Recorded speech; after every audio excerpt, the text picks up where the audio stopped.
Le confinement, c'est sûr que je ne suis pas habitué à être à la maison aussi longtemps. Je crois que c'est la première fois de ma vie que je reste aussi longtemps à la maison, puisque je me déplace quand même beaucoup pour donner des stages.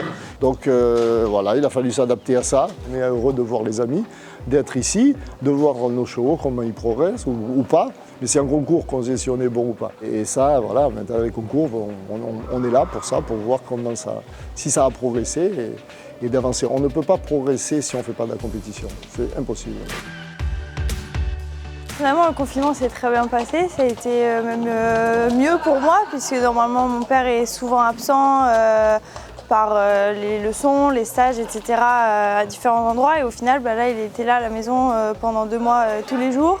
Donc j'ai pu avoir des cours tous les jours avec presque tous mes chevaux. Donc ils ont pu tous très bien avancer. Donc au final, c'était limite mieux pour moi.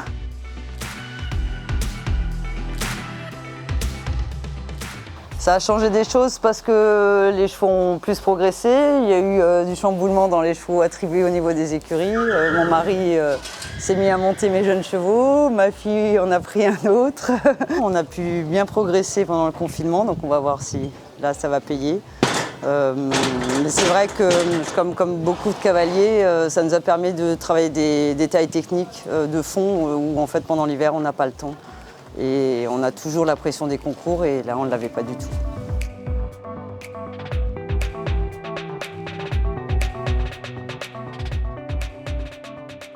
Le haras de la GS, situé à Toulouse, ils élèvent à peu près 40 chevaux par an.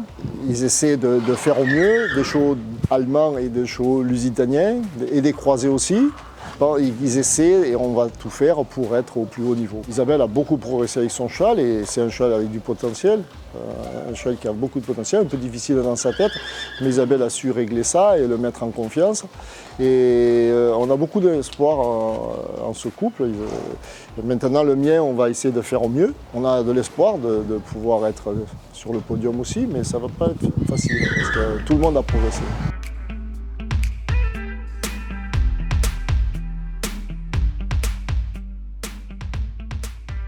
C'est un objectif, mais ça va être compliqué. On n'a pas fait la première étape du Mans parce qu'on voulait aller en concours internationaux. Il se trouve que là, les championnats d'Europe tombent en même temps que l'étape de Vierzon. Donc si Mado doit aller au championnat d'Europe, peut-être qu'on va se séparer. Carlos et Mado iront au championnat d'Europe et je viendrai peut-être seule à Vierzon. Et on va essayer de coller au classement pour pouvoir aller à Équitalion faire la finale. Parce que je pense que ça va être une jolie finale.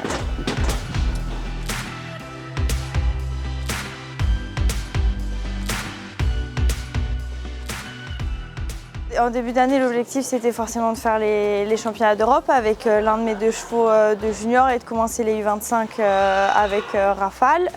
Avec le confinement, du coup, on ne savait pas trop comment ça allait se passer. Au final, il y aura peut-être quand même un championnat d'Europe, donc mon objectif reste le même. Et ça a pu me permettre d'avancer avec mes chevaux pour le niveau jeune cave, vu que c'est ma dernière année de junior cette année.